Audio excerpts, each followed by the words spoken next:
Վարչապետ Նիկոլ Փաշինյանը ելույթ է ունեցել ԵԱՏՄ նիստում տարածաշրջանում տեղի ունեցող դրական փոփոխությունները բացում են տնտեսական համագործակցության խորացման նոր հնարավորություններ, հայտարարել է նա։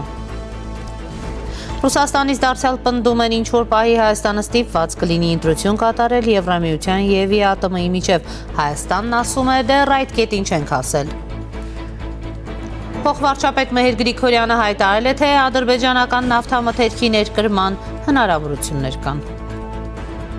Գելափը նոր հարցումներ է անցկացրել, եկեղեցուն դրական է վերաբերվում հարցվածների 77.7%-ը։ Խոզարկություններ Արցախի ներկայացուցչությունում ինչ էին փնտրում քննիչները, ինչ կապ ունի Արցախի ներդրումային հիմնադրամը, Սամվել Կարապետյանն ու Արչին բանկը։ Բարև ձեզ, դուք դիտում եք առաջին լրատվականը, ես Սիրանույշ Պապյանն եմ, ուղիղ եթերում քննարկում ենք անցնող ժամերի ամենակարևոր իրադարձությունները։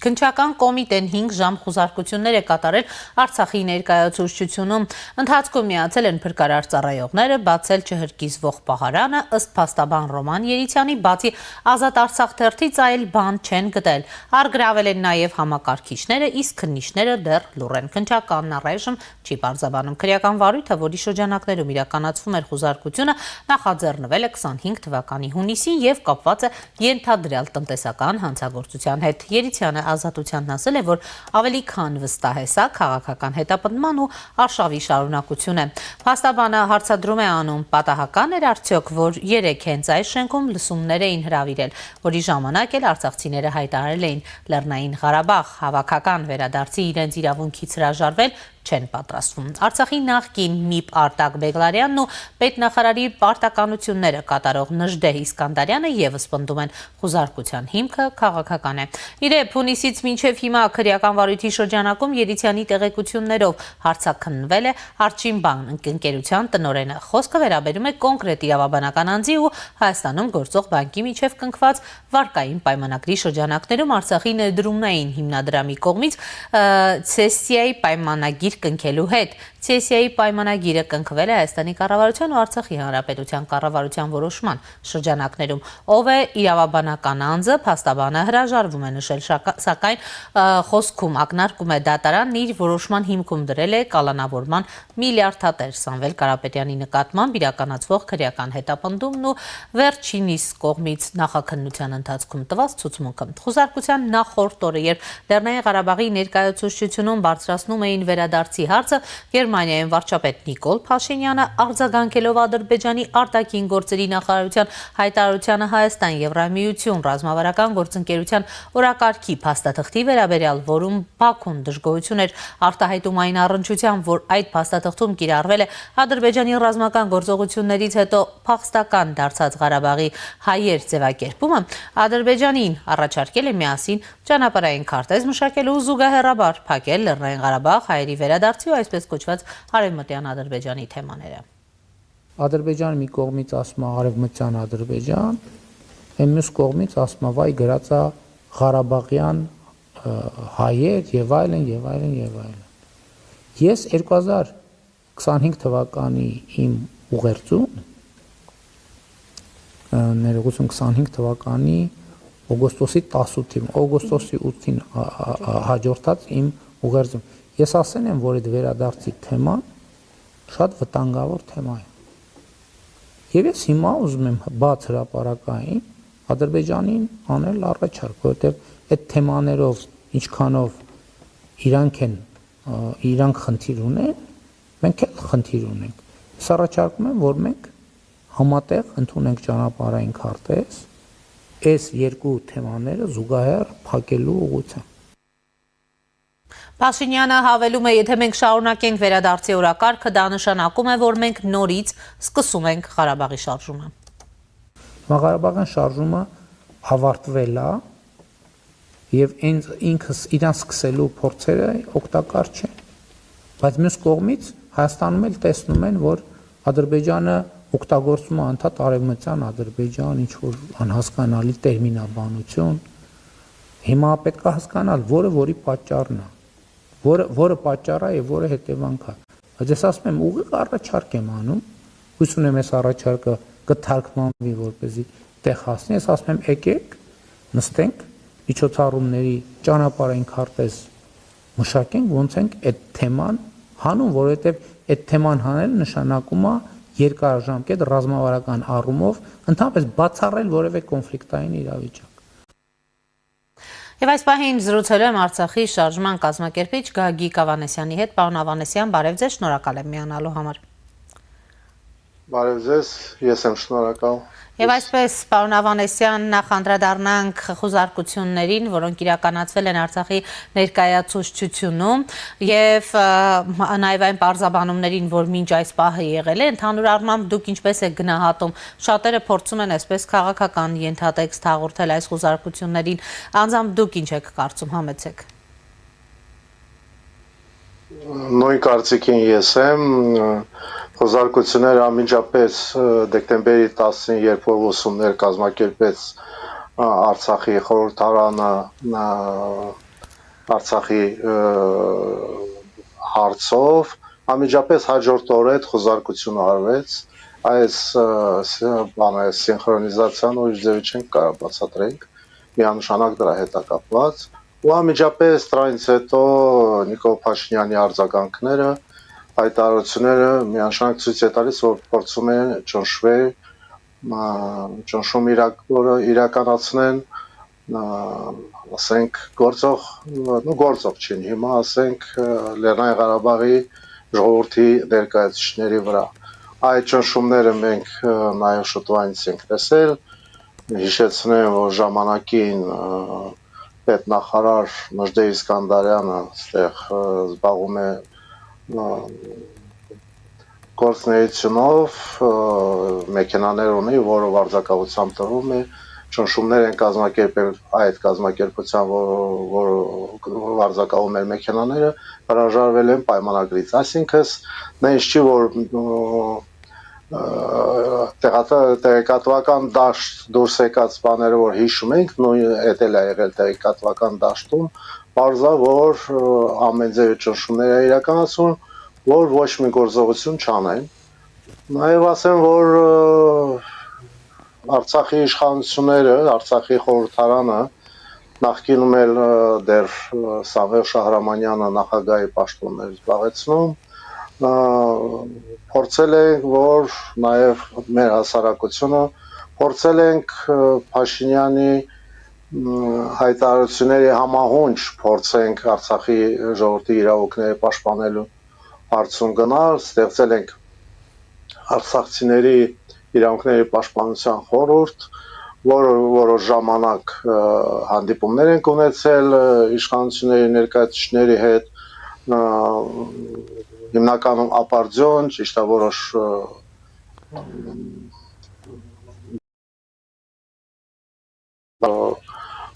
բնակչության որոշ խավի համար, բայց իրականում մեր հիմնական առաջարկները չի ընդունվել, մերժվել է, այսինքն նենց է դարել, որ այդ խորհուրդը ստորվա վրա փաստացի չի գործում, Արցախի խորհրդարանն է փորձում ինչ-որ ձև գտնել այս վիճակից դուրս գալը, նաև հիշում եք երևի, որ Արցախի խորհրդարանի նախագահ Աշոտ Դանիելյանը հայտարարեց, որ պետք է ընտրություններ անենք, նոր պարլամենտ լինի, նոր ընտրված ներկայացուցիչներն են ժողովրդի, որ շահերը պաշտպանեն,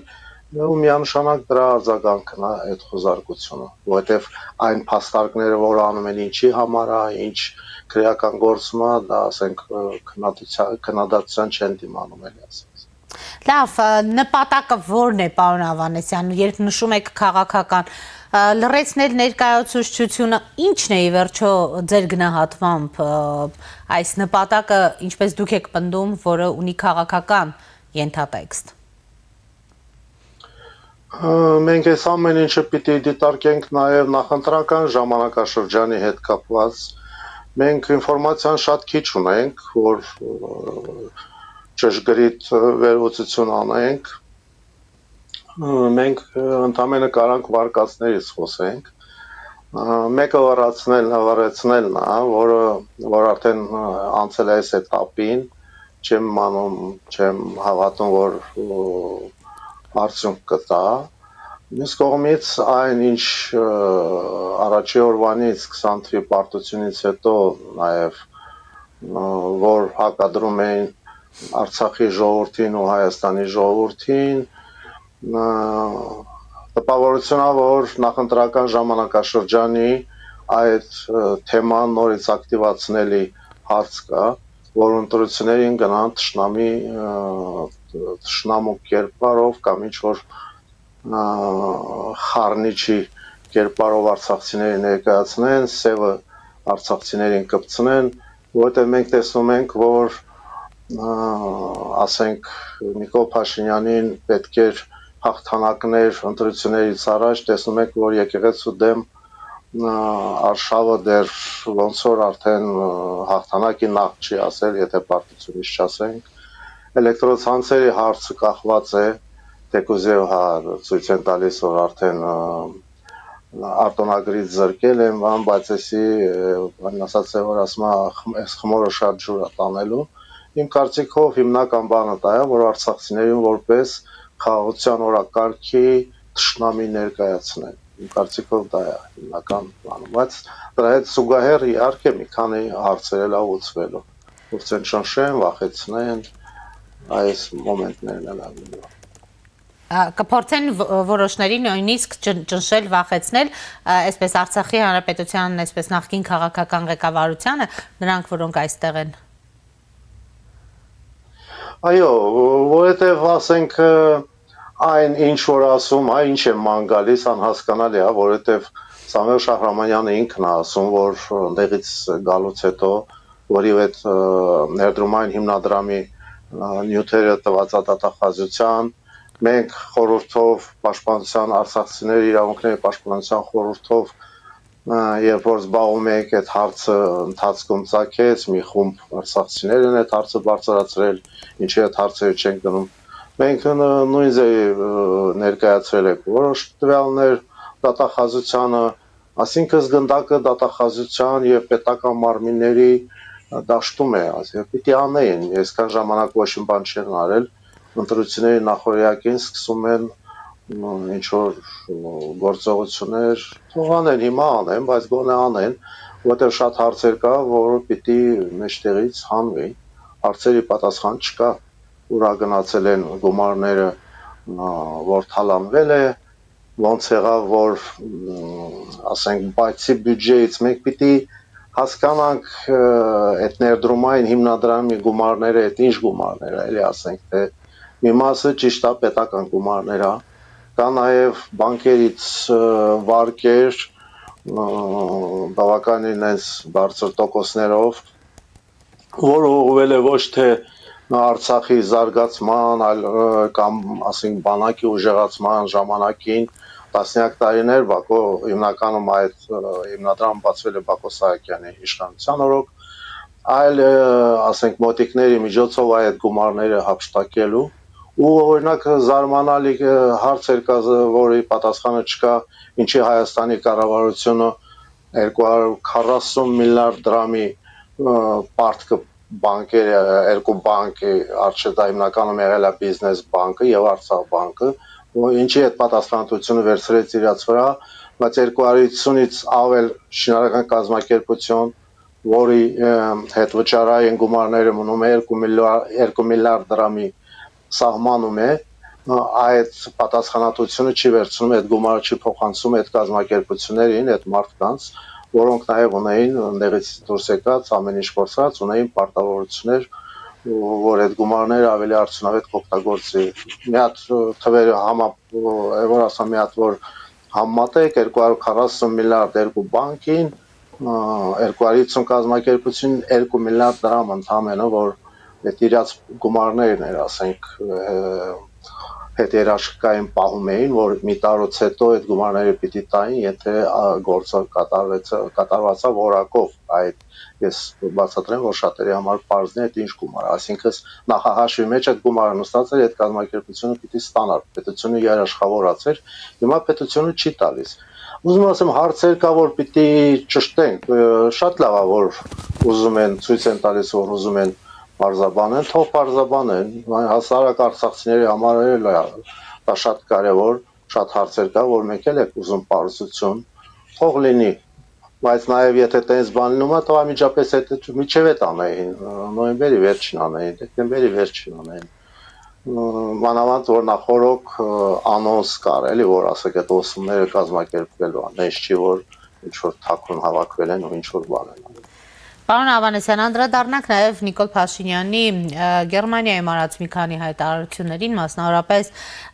Լեռնային Ղարաբաղի հարցին վերադառնալով, ասում է, եթե շարունակենք Ղարաբաղի օրակարգը, նշանակում է նոր Ղարաբաղյան շարժում սկսել։ Ինչպես եք գնահատում այս վերջին հայտարարությունները։ Միանշանակ բացասական նախ Լեռնային Ղարաբաղի շարժումը, ասենք առաջի փուլը ես ասեմ, հասել է իր նպատակին մայիսի 12-ին 94 թվականին, երբ զինադադարը ստորագրել Արցախյան շարժման արդյունքը դա եղել, ասենք հասել ենք նպատակին, դրանից հետո ինչ կատարվել է 26 տարվա մեջ նաև իրակ կատարվածը, հիմա ինքը պիտի պատասխան տա, ես օրինակ, ես կուզեմ ոնց որ ինքն ասենք Արշակ Խաչատրյանին ասեց, ասում ինձ հետ ինչ գործ ունես, բան հիմա ուզում ասեմ Փաշինյանը մեզ հետ ինչ գործ ունես, մեր տեղ խոսում ես, գնա Ռոբերտ Քոչարյանի ու Սերժ Սարգսյանի պատասխանը իրանք հարցեր են դնում, մենք հասարակ արցախցիները տեսնում ենք, որ ամեն ինչից զրկվել ենք, հայրենիքից զրկվել ենք, սրբություններից զրկվել ենք, հիմա մենք քաղաքական մեր իրավունքն ամնում քաղաքական, որ պայքարենք, այդ վերադարձի իրավունքը մենք ունենք, հիմա ինքը ուզում է վերադարձի իրավունքից զրկի, ինքը ոչ իրավունք ունի, ոչ էլ կարա դա անի։ Մեկը հարցավոր հա, ասենք, փորձեն ճնշեմ, ինչ որ ձևի դա կարողները, դա կազմակերպիչները, ասենք, դրա առաջնորդները ինչ որ ձևի վախեցնեն, կոռուպցիոն բաներով, վարեն, բայց հարց չի փակվում, հիմա պետքա հասկանանք, հարցը ինչ հարթակում, ինչ, ասենք, դաշտում է քննարկում, ասեք, արցախցիների դեպորտացիան ադրբեջանցիների վերադարձի հետ ինչ կապ ունի, որ ինքը անդադար հետ է կապում, եթե ադրբեջանցիների վերադարձն են մեջտեղ բերում, պետքա մեր հայրենակիցները, որ 88-ից հետո Ադրբեջանի մյուս շրջանները, քաղաքները հոգել են Բաքու, Սումգայիթ, Կիրովաբադ, Շամախա, Շամխոր, որ հոգել են դրանց հարցը պետքա դնենք։ Այդ դեպքում 2.5 անգամ թեկուզ այստեղ 300,000 չի եղել, գիտենք 200,000 էլ չի եղել, բայց մոտ 700,000 հայ անդեղից դուրս եկել։ Փոխանակ այդ հայլային հարցը դնի դեմը արցախցիների հարցն է դնում։ Այն դեպքում որ Արցախի հարցը երբևէ որևէ մի կազմակերպություն չի ընդունել որ Արցախը Ադրբեջանի մասը։ Հակառակը Մինսկի խումբը ստեղծելով փաստել են, ֆիքսել են, որ դա վիճելի տարածք է։ Հիմա իր մեղքերը, ասենք, Քոչարյանի Սերժի մեղքերը փորձում են ժողովրդի վրա բախել, բախել, դա անընդունելի է։ Իրականում մեր հարցը չի փակվել, մեր հարցը լինելու է, ուրիշ հարցը, որ այսօրվա վրա միջազգային դերակատարները, ասենք, զբաղված են ուրիշ հարցերով, տեսնում եք Եվրոպայի տարածքն է ինչ որ ձևի փորձում են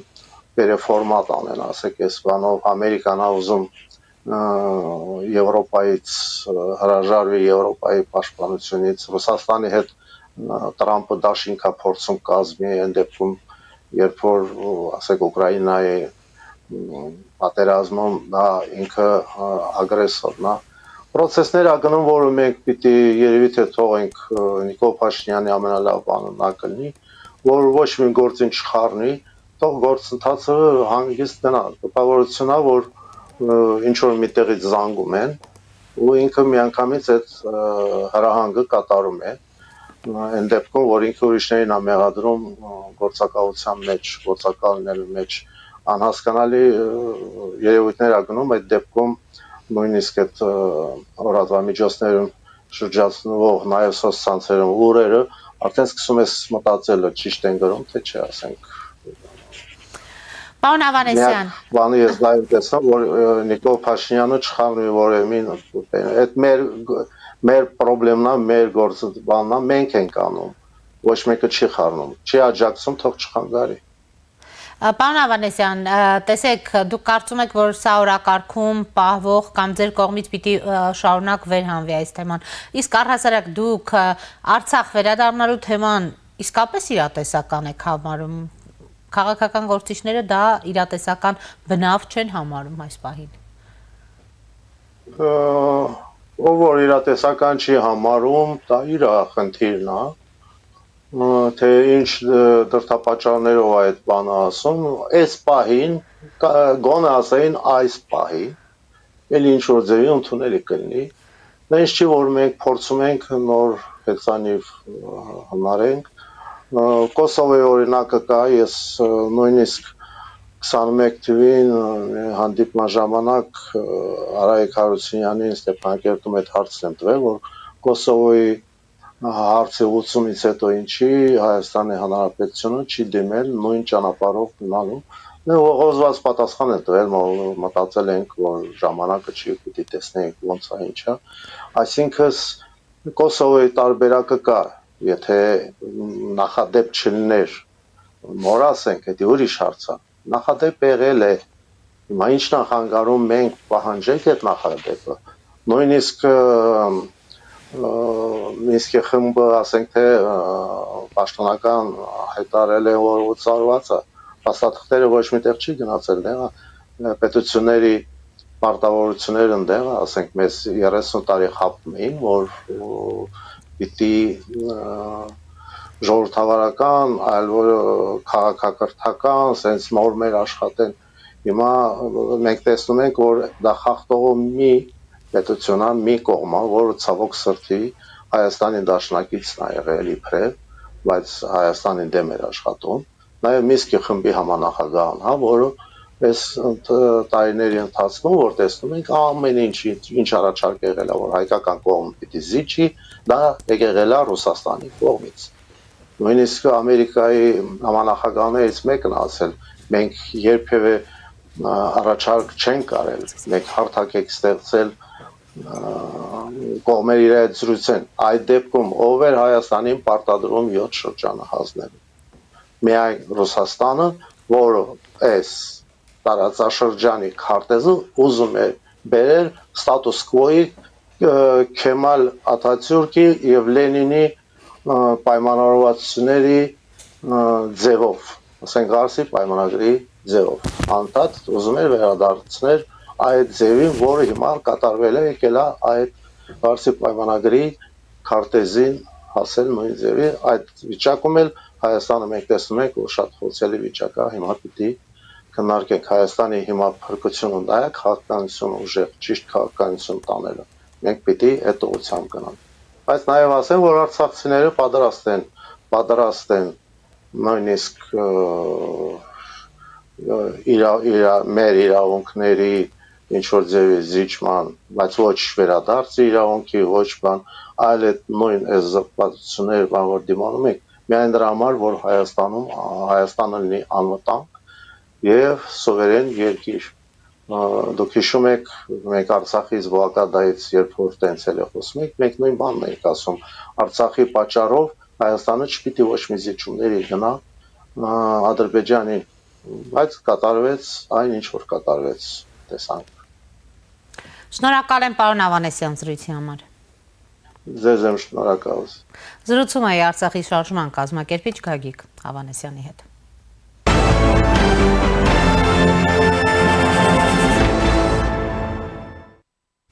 Gelab International Association-ի Հայաստանում լիիրավ անդամ MPG-SP տնօրեն Արամ Նավասարդյանը այսօր ասուլիսում հայտարարել է, թե հայ առաքելական եկեղեցուն հարցվածների 63.3%-ը լիովին հավանություն է տալիս եւ 14.4%-ը ավելի շուտ հավանություն է տալիս եւ շատ գեղեցիկ համադրություն կա 77.7%-ը դրական տիրույթում է գնահատել հայ առաքելական եկեղեցու գործունեությունը։ Ինչ վերաբերում է կուսակցությունների առաջնորդներին, Բարգավաճ Հայաստան կուսակցության առաջնորդ Գագիկ Ծառուկյանը 38.9%-ով նշվել է, որ լիովին հավանության մտավ նրա գործունեությունը եւ 29.1%-ը ավելի շուտ հավանություն է տալիս նրա գործունեությանը։ Սա բավականին բարձր ցուցանիշ է, եթե համեմատենք այլ գործիչների հետ, հայտարարել է Նավասարդյանը։ Նաեւ ունենք բարձր ցուցանիշ 10 իր ընկերությունների խմբի ղեկավար գործարար բարերար Սամվել Կարապետյանի դեպքում ընդհանուր առմամբ մոտ 54% դրական է գնահատել, եթե ավելի մանրամասն նայենք 31.6%-ը գնահատել է լիովին դրական դրա գործունեությունը եւ 22.3%-ը նշել է, որ ավելի շուտ հավանություն է տալիս նրան։ Եվ 50%-ից բարձր վարկանիշ է գրանցել արտաքին գործերի նախարար Արարատ Միրզոյանը, 27.2%-ը լիովին հավանություն է տալիս նրա գործունեությանը եւ 23.3%-ը ավելի շուտ հավանություն է տալիս։ Մյուս գործիչները ավելի նվազ դրական պատասխաններ են ստացել, բայց այստեղ նա նշել է, որ ուշադրություն է ուզում սևեռել Հայաստանի նախագահ Վահագն Խաչատուրյանի գնահատականներին եւ 27.1%-ին գրեթե 1/3-ը նշել է, որ չեն ճանաչում նրան։ Սա կարծում եմ ցուցիչ է եւ գնահատական նրա աշխատանքին, նրա դերակատարմանը, ընդգծել է Արման Նավասարդյանը։ Հաջորդ հարցը վերաբերում է վարչապետ Նիկոլ Փաշինյանի կողմից պատարակների մասնակցությանը։ Վերջին 2 ամիսների ընթացքում Նիկոլ Փաշինյանը մասնակցել է արդեն 3-ից ավելի պատարակների, որոնք իրականացվել են հայ առաքելական եկեղեցու կողմից կարգալույծ արված քահանաների կողմից։ Ինչպես է գնահատում այդ երևույթը հասարակությունը, 23.4%-ը նշել է, որ լիովին դրական է գնահատում, 13.7%-ը նշել է, որ ավելի շուտ դրական է գնահատում, իսկ 11.1%-ը նշել է, որ ավելի շուտ բացասական է գնահատում այդ երևույթը եւ 39.3%-ն էլ նշել է, որ լիովին բացասական է գնահատում եւ 11.6%-ն էլ դժվարացել է պատասխանել հարցին։ Մենք այստեղ տեսնում ենք, որ 50%-ից ավելի բացասական գնահատում այս երևույթը, ըստ երևույթին 2.6%-ը, որը դժվարացել է պատասխանել, կարծում եմ, եւս կարելի է դասել բացասական հակվածությանը, քան թե դրական վերաբերմունքին, նշել է Նավասարդյանը։ Հիշեցնենք, որ հեռախոսային հարցումներին մասնակցում է 1001 մարդ, հետազոտության ընտրանքի սխալը 3%-ը։ Հետազոտությունն իրականացվել է նոյեմբերի 27-ից դեկտեմբերի 6-ը ընկած ժամանակահատվածում։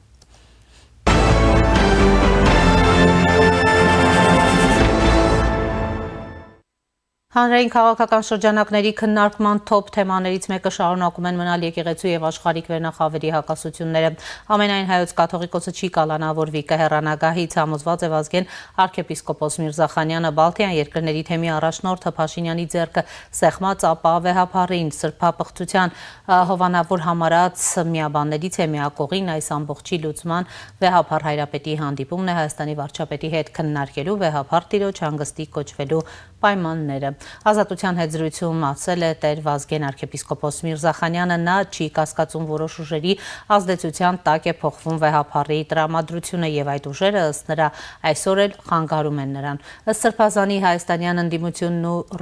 Ռուսաստանը միասին են, որ վեհապարը նրա Ռուսաստանի Դաշնության եւ Նոր Նախիջևանի թեմի առաջնորդի եղբայրը այլ երկրների շահերն են առաջ մղում, Փաշինյանը բազմիցս է հայտարարել, սակայն մինչ այժմ ոչ մի փաստ չի հրապարակվել քրեական որևէ գործընթացի մասին, հայտնի չէ, կաթողիկոսն էլ է այդ երկրի շահեր սպասարկում, չի կասկածում Վազգեն Սրբազանը։ Գերմանիայում հարց ու պատասխանի ժամանակ Հայաստանի վարչապետից հետաքրքրվել են նաև քաղաքական ու եկեղեցական վերնախավի միջև հակասությունների մասին։ Վարչապետը նշել է, որ ամբողջ պատմությունը հայ առաքելական եկեղեցու թեմայով զուտ համապատասխանեցնելու մասին է։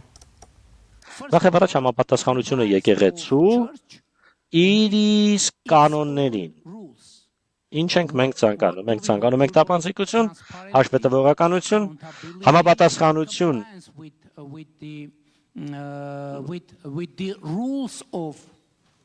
Հայաստանի առաքելական եկեղեցու կանոններին, ի նկատի ունեմ համապատասխանությունը եկեղեցականների, հոգևորականների եւ այլն, քանի որ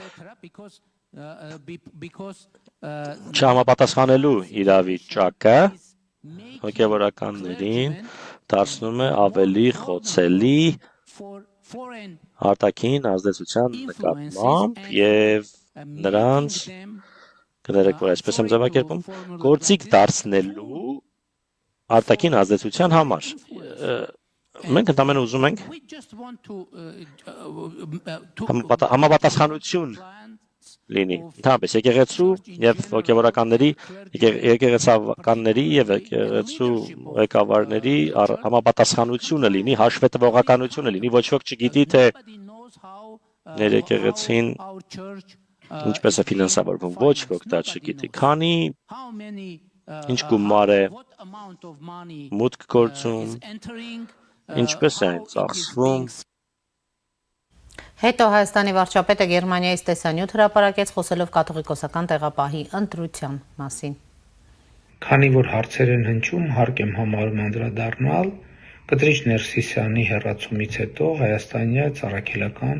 Սուրբ Եկեղեցու նորոգման այն ճանապարհային քարտեզին կետ, որը մի քանի օր առաջ հրապարակել եմ եւ հերթով մեկնաբանել այդ կետերը եւ բարձաբանել առաջին կետը վերաբերվում էր կաթողիկոսական տեղապահի ընտրությանը, որը իրոք առաջին քայլն է եւ այդ առումով պիտի ասեմ, որ կարեւոր է, որ դա տեղի ունենա այս պահին հայաստանյա ծառայելական Սուրբ Եկեղեցում գործող կանոնների համապատասխան, ինչքան գիտեմ, դա իրականացնում է եպիսկոպոսած դասը եւ այս հարցում ես որևէ այլ առաջարկ եւ մոտեցում չունեմ եւ ուզում եմ ասել, որ կաթողիկոսական տեղապահի առաջնային գործը պետք է լինի հայաստանյա ծառայելական Սուրբ Եկեղեցու նոր կանոնագրքի ընդունման process-ի կազմակերպումը։ Եվ այսպես թեմայի շուրջ զրուցելու եմ իրավապաշտպան Վարդան Հարությունյանի հետ։ Պարոն Հարությունյան, բարև ձեզ, շնորհակալ եմ հրավերն ընդունելու համար։ Եվ այսպես, պարոն Հարությունյան, ընդհանուր առմամբ ինչպես եք գնահատում մեր երկրում իրականացված հարցումներն ու այդ ավանդույթը, որ շատերը օրինակ այդ հարցումները արժանահավատ չեն համարում, հավաստի չեն, շատերի կողմից գնահատվում է իբրև պատվիրված եւ այլն։ Ես ներկայացրի, թե ինչ է այսօր ասել օրինակ Արամ Նավասարդյանը, ընդհանուր պատկերը ձեր գնահատմամբ ինչպիսին է։ Իդեպ նա նաեւ ասել էր, որ հարցվածների պատկառելի մասը կարծում է, որ այդ հոգեվորականները քաղբանտարկյալներ են եւ այլն, որոնք անազատության մեջ են։ Իբրև դրա այսպես լուրջ փորձ ունեցող մարդ, դուք ինչ եք կարծում, մեր երկրում կան քաղբանտարկյալներ, թե ոչ, եւ հարցումների վերաբերյալ ձեր գնահատականը ինչպես է։ Հարցումների մասին չէի ցանկանա շատ խոսել, հատկապես բացասական գնահատել, մարդիկ աշխատանք են ինչ որ արել։ Այդ հարցումները նախկինում էլ բազմիցս հրապարակվել են, Սերժ Սարգսյանի օրոք հատկապես շատ էին լինում, միշտ էլ մարդկանց մոտ կասկածներ են առաջացրել։ Շատ բան չունեմ ասել, օրինակ, բայց ասենք Արարատ Միրզոյանի աշխատանքը գնահատել առանձին, Արարատ Միրզոյանը Հայաստանի Հանրապետության արտգործնախարարն է, որը իրականացնում է Հայաստանի Հանրապետության վարչապետի արտաքին, այսինքն ինչ է նշանակում արտգործնախարարին առանձին նրա վերաբերյալ հարցում անցկացնել, որ ինչ։ Կամ Գագիկ Ծառուկյանին կամ այն մյուսներին։ Նա արտգործնախարարին հատկապես եմ շեշտում, որովհետև դա Նիկոլ Փաշինյանի քաղաքականության իրականացնող են ընդհանրապես։ Նա ինքը չի որոշում ինչ-որ քաղաքականություն, չի գնում ինչ-ինչ հանդիպումների ինքնագլուխ եւ ինքը չի որոշում, թե ում հետ ինչ է քննարկելու։ Նրանք ծրագրում են, հանձնարարում են, նախարարը կատարում է։ Եվ հիմա միայն այս մի դրվագը բավարար է, որպեսզի իմ մեջ հարցեր առաջանան, ինչու Արարատ Միրզոյանը, ինչու ոչ ենթադրենք ազգային ժողովի նախագահը կամ ասենք տեղակալներից որևէ մեկը, ես չգիտեմ։ Մի խոսքով հարցումները թողնենք, որովհետև այդ հարցումները մենք շատ ենք լսել։ Ինչ վերաբերվում է եկեղեցի պետությունը, սակամարտությանը, դա տխուր երևույթ է։ Դա մեզանում այդպիսի բաներ եղել են շատ, բայց միջնադարում։ Բայց 21-րդ դարում 4-րդ, 5-րդ դարերի պատմություններ տեսնելը մի քիչ եւ վիրավորական է, եւ անտեղին։ Չէ, իրավունք չունի գործադիր իշխանությունը խառնվելու եկեղեցու գործերին։ Եթե կան ինչ-ինչ կասկածներ կամայական եկեղեցիականի վերաբերյալ, որևէ հանցագործություն կատարելու հետ կապված ասենք գողություն, ես չգիտեմ, նարկոտիկ, գործակալ լինելու հանգամանքը պարոն Հարությունյան։ Այո, հատուկ ծառայությունների, եթե նույնիսկ երկրի բարձրագույն ղեկավարի կողմից հրապարակավ հայտարարվում է, որ այս կամ այն բարձրագույն հոգևորականը կամ նույնիսկ փորձում են հասկացնել, որ նաև կաթողիկոսը հատուկ ծառայությունների, այլ երկրի հատուկ ծառայությունների գործակալ, ոչ թե քո սեփական երկրի, նույնիսկ քո սեփական երկրի հատուկ ծառայությունների գործակալ լինելն է դատապարտելի։ Իսկ այլ երկրինը դա արդեն հայրենիքի դավաճանություն է, դա արդեն լրտեսություն է։ Դրանց համար կան քրեական օրենսգրքում համապատասխան հոդվածներ։ Նման հայտարարություն անող բարձրաստիճան պաշտոնյան առաջին հերթին պետք է հատուկ ծառայություններին հանձնարարեր, որպեսզի դա ուսումնասիրեին եւ համապատասխան քրեական գործով հանդես գային եւ ասեին, կա քրեական գործ, այսինչ հոգեվորականը անցնում է, այսինչ քրեական գործով, հայրենիքի դավաճանության կամ լրտեսության մեղադրանքով։ Մենք դրան վերաբերվեինք նորմալ։ Դա մեզ ցավ կպատճառեր։ Մենք կապսոս էինք, որ մեր եպիսկոպոսը կամ մեր կաթողիկոսը նման վարք է դրսևորում, բայց հայտարարել նման բան, բայց անել բոլորովին ուրիշ, փոխել այդ հայտարարությունը, ասել ես գնում եմ եկեղեցում կանոնակարգ գրելու եկեղեցու։ Եկեղեցու կանոնակարգ գրողը Հայաստանի Հանրապետության վարչապետը չի։ Պետք է բացել Հայաստանի Հանրապետության սահմանադրությունը եւ տեսնել ինչ լիազորություններ ունի վարչապետը։ Ընդհանրապես սահմանադրության անջատել է եկեղեցին, ընդ որում ոչ միայն ըստ սահմանադրության, 18-րդ դարից մարդկությունը եկել է եզրակացության, որ եկեղեցին պետք է անջատ լինի պետությունից։ Արդեն քանի 100 տարի է անցել, մի 300 տարի արդեն անցել է։ Մեր երկրում դեռ դա չեն հասկացել։ Մեր երկրում դա հասկանում էին, բայց այսօր իշխանության են եկել մարդիկ, որոնք կտրված են իրականությունից, պատմությունից, ամեն ինչից, նրանք չգիտեն 18-րդ դարի ինչ է, ինչ բերեց դա, ինչը 19-րդ դարը, ապրում են միջնադարյան չափորոշիչներով։ Եկել են եկեղեցին բարենորոգելու, պարոն Եկեղեցին բարենորոգողները եկեղեցիականներն են։ Այլ խնդիր է, որ որպես հավատացյալ, որպես հայ առաքելական եկեղեցու հետևորդ կարելի է դժգոհել եկեղեցուց, ասել, որ լավը չեն, թանկ են վաճառում մոմերը, ես չգիտեմ,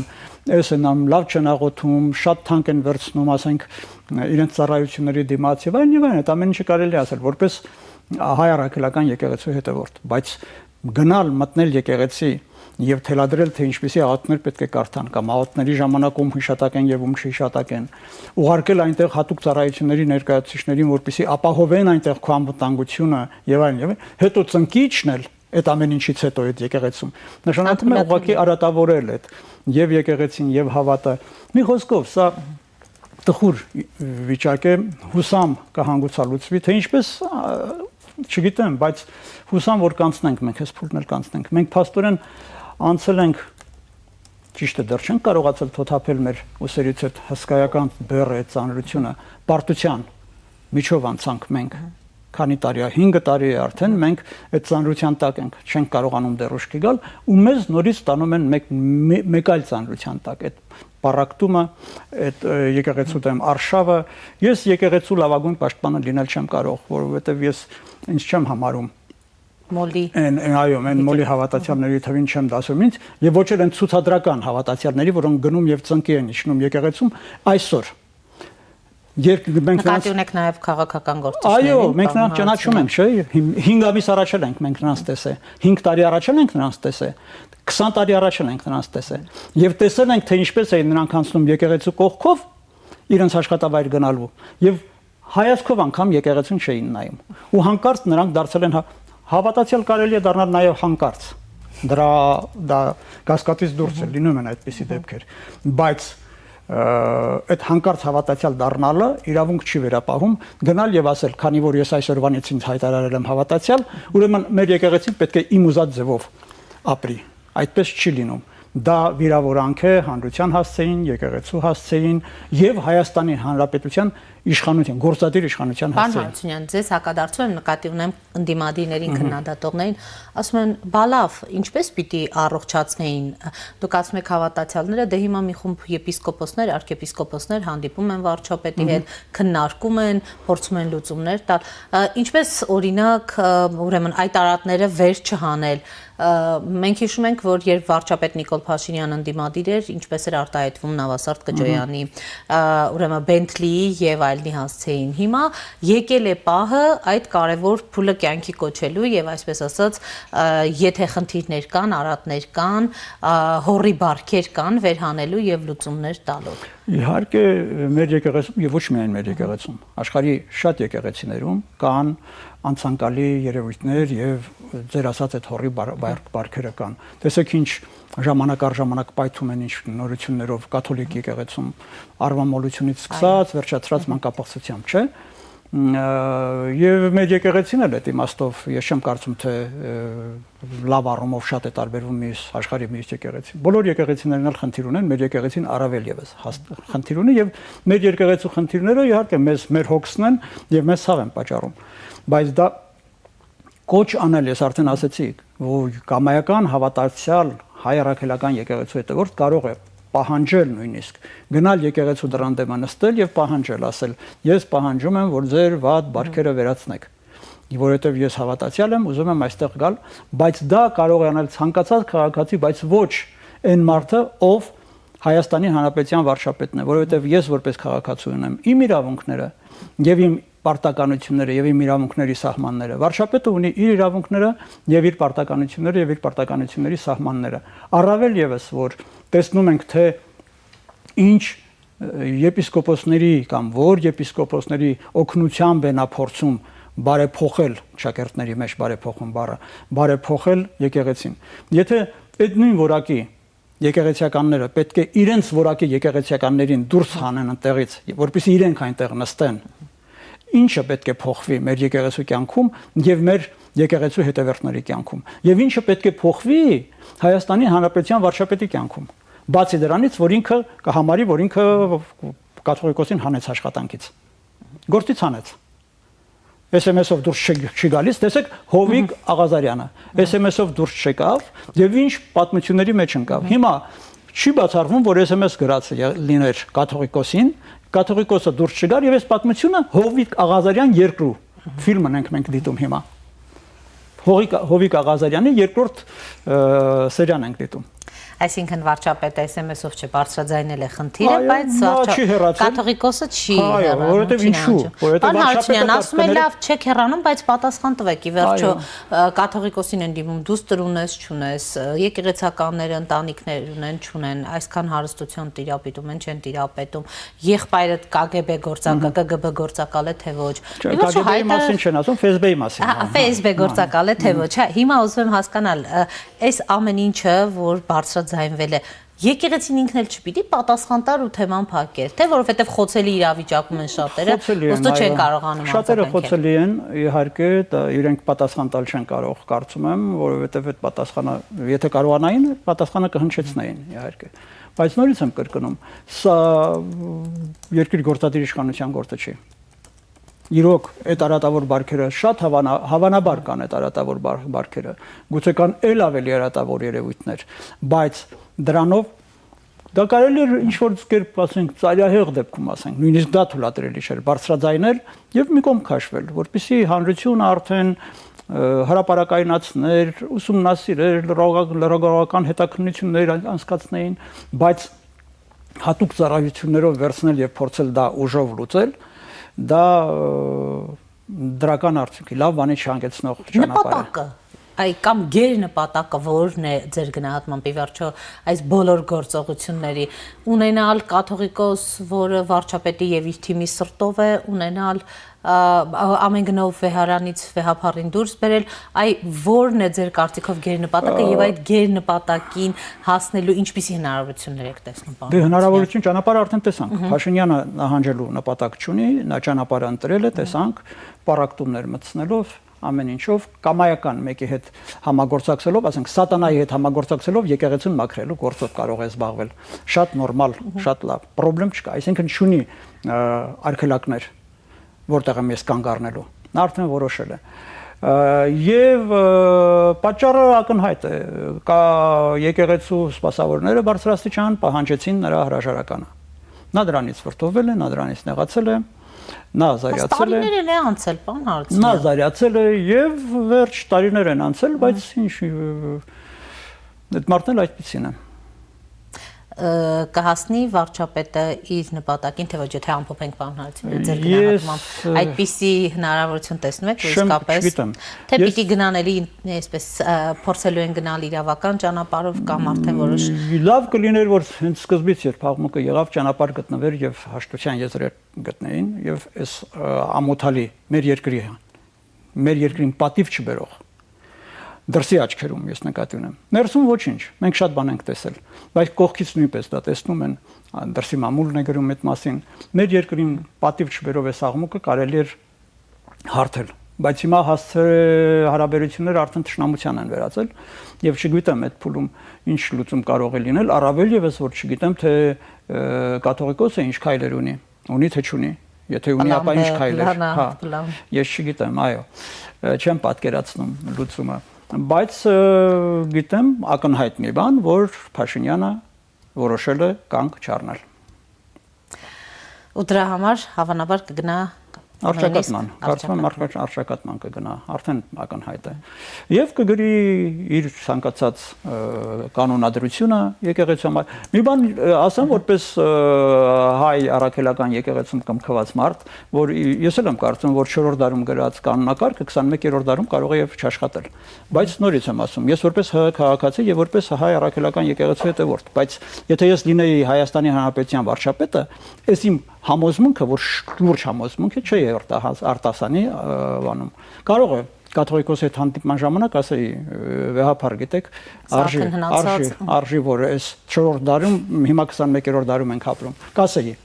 կաթողիկոսին, բայց մամուլով չէի ասի, հրապարակավ չէի ասի։ Իմ օգնականները եթե կամ իմ նախարարներից որևէ մեկը նման բան ասելի լիներ, կասեի կզսպեի, կասեի չի կարելի։ Դու կարող ես գնալ եկեղեցի մոմ, վառել, գալ, դժգոհել, բայց դու որպես պաշտոնյա չես կարող, որպես քաղաքացի խնդիր չի։ Շնորհակալ եմ, պարոն Հարությունյան։ Առաջինի տաղավարում զրուցում է իրավապաշտպան Վարդան Հարությունյանի հետ։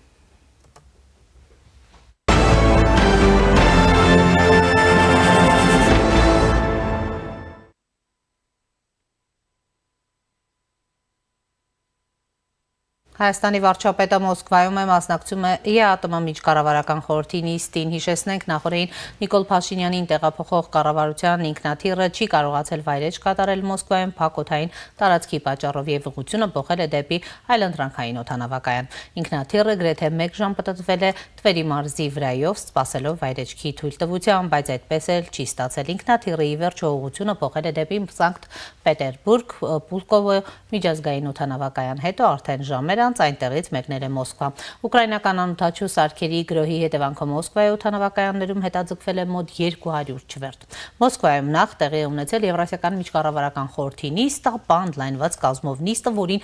բացի ԵԱՏՄ անդամ պետությունների կառավարությունների ղեկավարներից մասնակցել է նաև ԵԱՏՄ-ում դիտորդ երկիր կարգավիճակ ունեցող Ուզբեկստանի վարչապետ Աբդուլլա Արիպովը։ Վարչապետ Փաշինյանն ընդլայնված կազմով նիստում հանդես է եկել ելույթով մասնավորապես նշելով, որ Հայաստանը կարևորում է ԵԱՏՄ արտաքին տնտեսական հարաբերությունների աշխարհագրության ընդլայնումը, այն դիտարկելով որպես համաշխարհային տնտեսությունում կազմակերպության դերի հետագա ամրապնդման հիմնական գործոն։ Ազատ առևտրի մասին նոր համաձայնագրերի կնքումը ոչ միայն ակտիվացնում է երկխոսությունը, այլև նպաստում է ԵԱՏՄ մրցունակության բարձրացմանը, մեր երկրների համար բացելով տնտեսական աճի նոր հնարավորություններ։ Ըստ Փաշինյանի տնտեսական համագործակցության ևս մեկ կարևոր բաղադրիչ է նաև տրանսպորտի ու լոգիստիկայի ոլորտը։ Տրանսպորտային ենթակառուցվածքների դիվերսիֆիկացիան կարող է լրացուցիչ խթան հանդիսանալ առևտրաշրջանառության աճի համար։ Այս համատեքստում վարչապետը նշել է, որ տարածաշրջանում տեղի ունեցող դրական փոփոխությունները բացում են տնտեսական համագործակցության խորացման նոր հնարավորություններ։ Հետո վարչապետը ինչպես 7 տարի շարունակ ԵԱՏՄ նիստերում, այնպես էլ այս անգամ խոսել է ընդհանուր էներգետիկ շուկաների ձևավորման մասին, այն համարելով կարևոր նախապայման ԵԱՏՄ բոլոր անդամ պետությունների համար հավասար ու կանխատեսելի պայմաններ ապահովելու գործում։ Անհրաժեշտ է հետևողականորեն շարժվել դեպի բոլոր կողմերի արդյունավետ փոխազդեցությունը, թամփածիկությունը եւ շահերի հավասարակշռությունն ապահովելու լիարժեք գործունակ ընդհանուր շուկաների ստեղծումը։ Հայաստանի դեմ հիբրիդային ագրեսիաների առաջամարտիկ Ռուսաստանի մայրաքաղաքում Հայաստանի վարչապետը խոսել է նաև տեղեկատվության պաշտպանության համատեղ մեխանիզմների ստեղծման, կարևորագույն ենթակառուցվածքների դիմադրողականության բարձրացման ու կիբերսպառնալիքներին արձագանքելու ստանդարտների ու մեթոդաբանությունների մշակման առաջնահերթությունների մասին, որն էլ կնպաստի վստահության ձևավորմանը։ Կոնկրետ արդյունքների հասնելու համար էլ Փաշինյանը կարևորել է նորարարությունների համակարգված ներդրումը, թվային վերափոխումը, էլեկտրոնային առևտուրը, համատեղ արդյունաբերական եւ ագրոարդյունաբերական կոոպերացիոն նախագծերի համար արդյունավետ ֆինանսական աջակցության մեխանիզմների ստեղծումն ու մշակումը։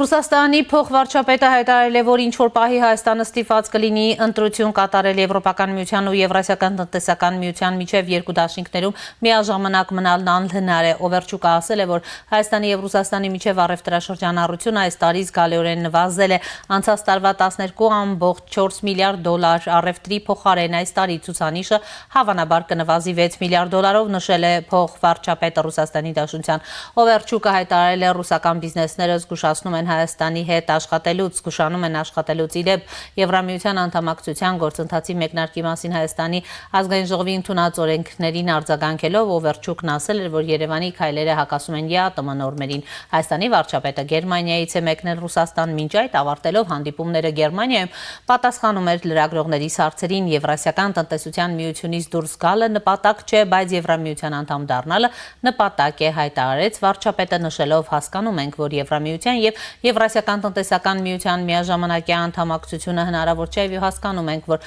կա ինչ-որ մի կետ, որ պետք է որոշում կայացնել, բայց այսօր այդ կետը չէ։ Այսօր նման որոշում կայացնելու անհրաժեշտություն չկա, իսկ եթե չկա, ինչի համար կայացնել։ Ես այստեղից իմիջայլոց մեկնում եմ Մոսկվա, որտեղ պետք է մասնակցեմ Եվրասիական տնտեսական միության միջկառավարական խորհրդի նիստին։ Հիմա մենք խորացնում ենք հարաբերությունները Եվրամիության հետ, եւ ես այստեղից մեկնում եմ Մոսկվա։ Հիմա կա անհամատեղելիություն, թե չկա։ Եթե ակնհայտորեն չկա, որովհետեւ երկուսն էլ իրականության մեջ տեղի է ունենում։ Երբ որ կգա այն կետը, որ մենք հասկանանք կա անհամատեղելիություն, այդ ժամանակ ինչ որոշում կմտածենք, ինչ որոշում կայացնենք։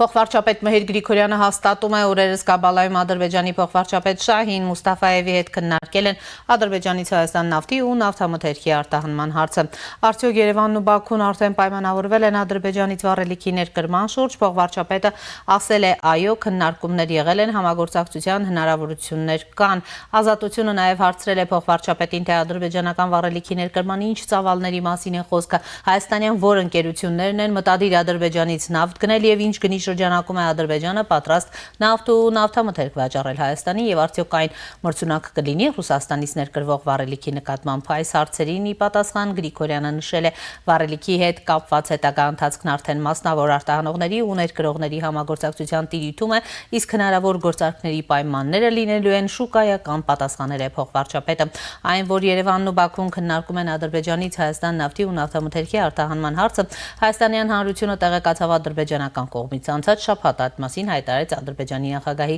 արտաքին քաղաքական հարցերով օգնական Հիկմեթ Հաջիևը։ Նա նշեց, որ սահմանազատման գործընթացին զուգահեռ փոխվարչապետերը քննարկել են նաև երկու երկրների միջև փոխադարձ առևտրի որոշակի ոլորտներ եւ որ այժմ քննարկվող ոլորտներից մեկը նավթի ու նավթամթերքի արտահանումն է Ադրբեջանից Հայաստան։ Ադրբեջանական վառելիքի ներկրումից բացի փոխադարձ առևտրի այլ ինչ ոլորտներ են քննարկում Հայաստանն ու Ադրբեջանը։ Այդ հարցին փոխվարչապետ Գրիգորյանը կոնկրետ պատասխան չի տվել, նշել է միայն, որ այլ ապրանքների գծով քննարկումները դեռ շարունակվում են։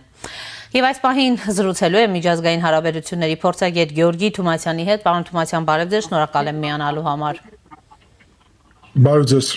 Եվ այսպես պարոն Թումացյան, անդրադառնանք վարչապետի ուրեմն Գերմանիայից հետո Մոսկվա ԵԱՏՄ ուրեմն նիստի այցին, մասնակցությանը եւ այնտեղ արված հայտարարություններին։ Առհասարակ դուք ինչպես եք գնահատում Հայաստանի մասնակցությունը, հնչած հայտարարությունները, Օվերչուկի մտահոգությունները առևտրատնտեսական, այսպես առևտրաշրջանառության հետ կապված թվերի նվազման առումով, ինչ է տեղի ունենում ձեր գնահատմամբ Հայաստանը որքանով է պատրաստվում, նախապատրաստվում ԵԱՏՄ-ից դուրս գալուն։ Այս հայտարարությունները արդյոք դրա մասին են, թե ընդհակառակը հեռացնում են այդ գործընթացը, համեցեք։ Ես կարծում եմ ակնհայտորեն երևում է, որ Ռուսաստանում դժգոհ են մեր զուգահեռ հարաբերությունների խորացմանը Եվրոպական միության հետ, բայց ամեն դեպքում դա Հայաստանի ինքնիշխան որոշումն է, որը շարունակի եւ Եվրոպական միության ինտեգրման գործընթացները ակտիվորեն զարգանալու են։ Հարցը նրանում է, որ մի կողմից Վրաստանը ինչպես խոչընդոտ է այդ գործընթացների եւ դուք լավ տեղյակ եք իրավիճակի մասին Վրաստանում, մյուս կողմից Հայաստանի մոտեցումը շատ ճկուն եւ պրագմատիկ է, ստեղծված է ռեալ պոլիտիկի հիմքի վրա, որը տալիս է հնարավորություն, որ դուրս չգա ԵԱՏՄ-ից միջև իրական հնարավորություն Եվրոպական միության անդամակցության չի ձևավորվել։ Զուգահեռ դրա մենք տեսանք Հայաստան-Եվրոպական միություն ռազմավարական օրակարգի այդ փաստաթուղթը, որը կարծում եմ շատ կարևոր հնարավորություն է բացում երկու կողմի համար եւ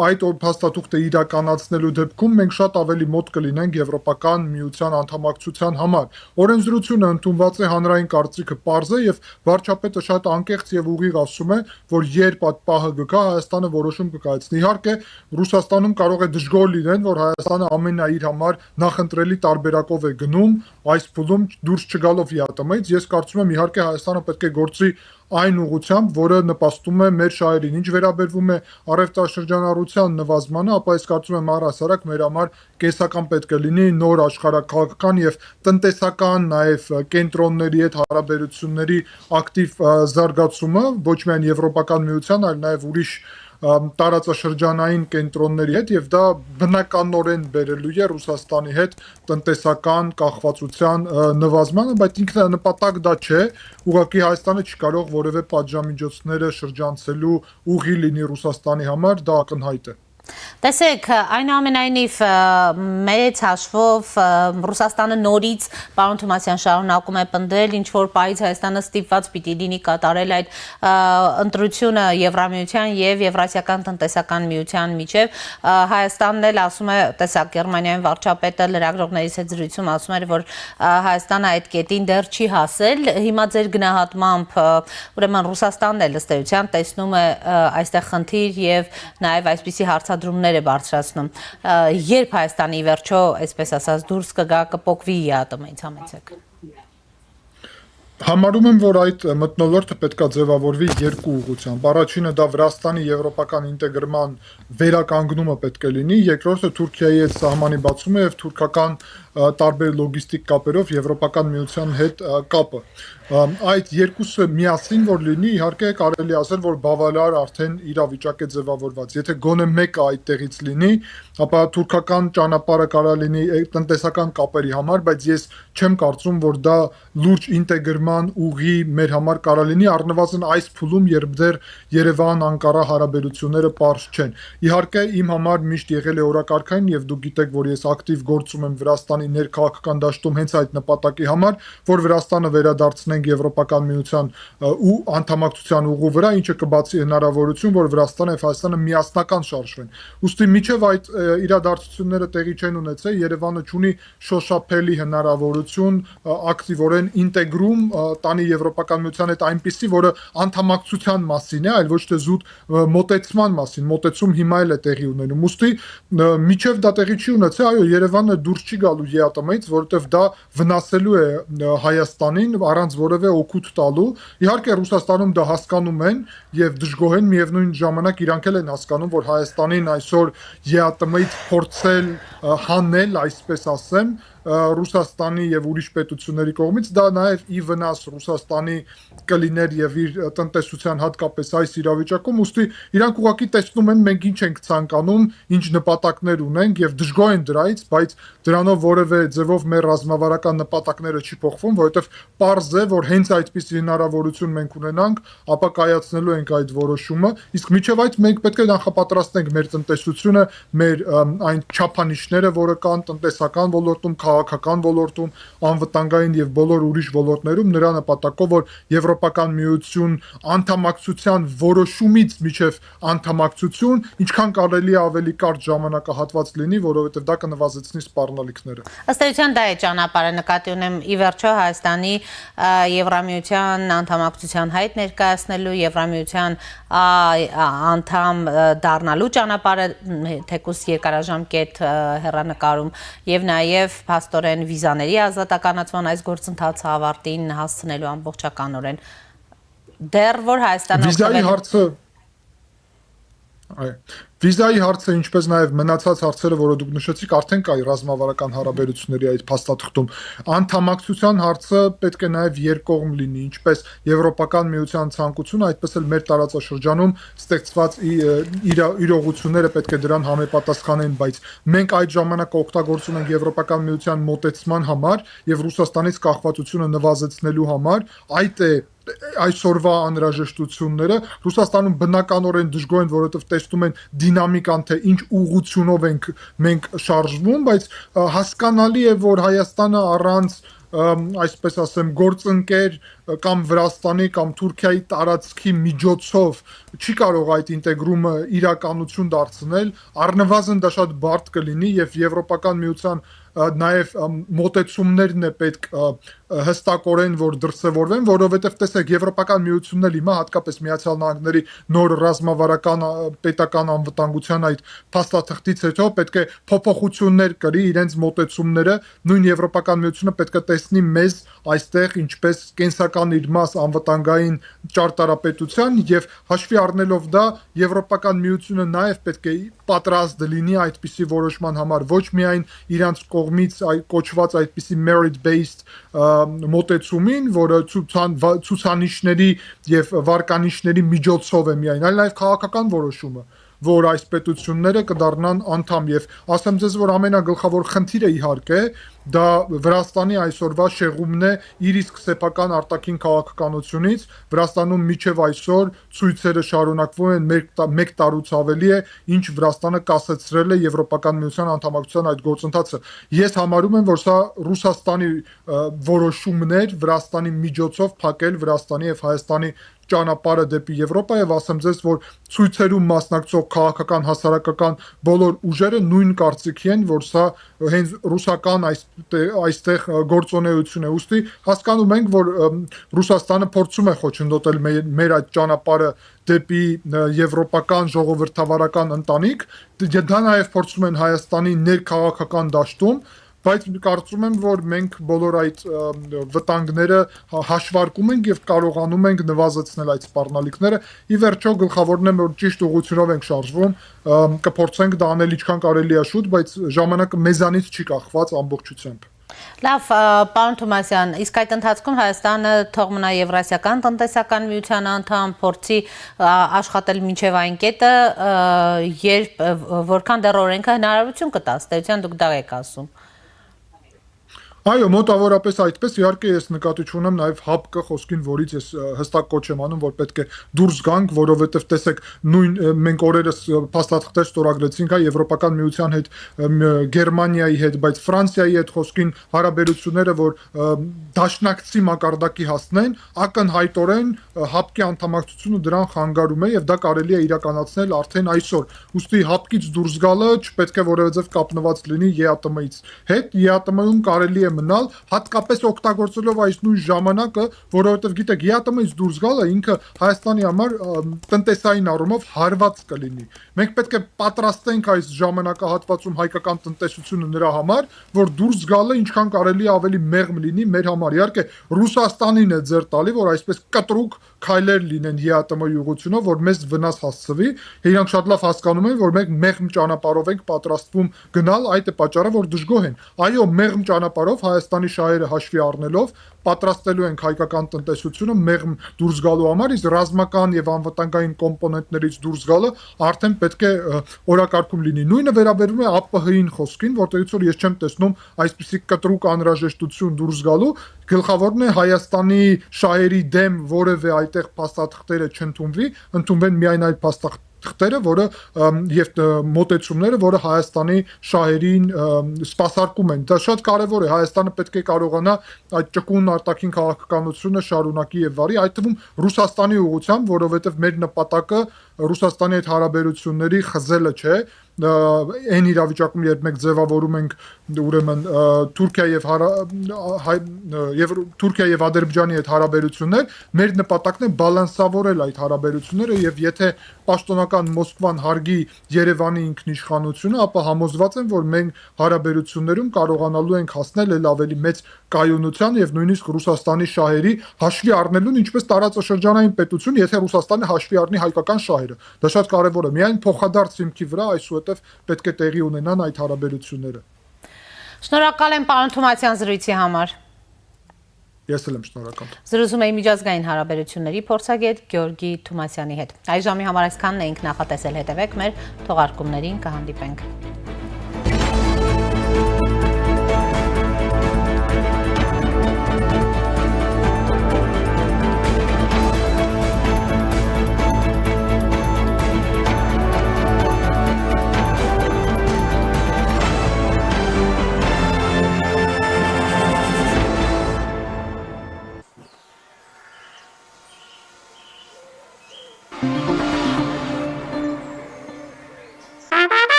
Իդեալական զեղչերը սկսված են։ Ձեռք բերեք իտալական եւ իսպանական նորաոճ սալիկների նշված տեսականին իդեալ համակարգից ամանորյա հատուկ գներով։ 1 քառակուսի մետրը սկսած ընդամենը 3900 դրամից։ Կան ամանորյա տարբերակներ, կա իդեալական տարբերակ։ Մանրամասները idealsystem.am։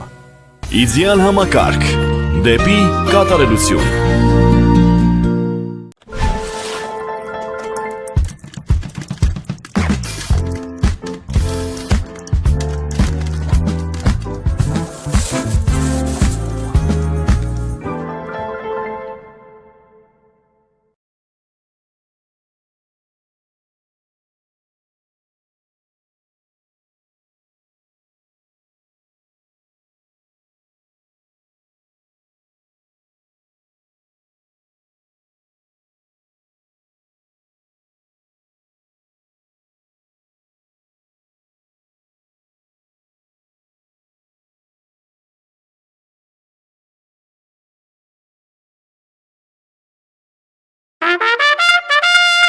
Իդեալական զեղչերը սկսված են։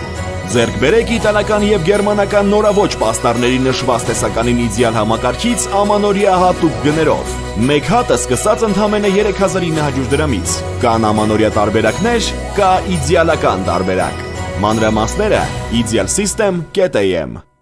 Իդեալ համակարգ դեպի կատարելություն։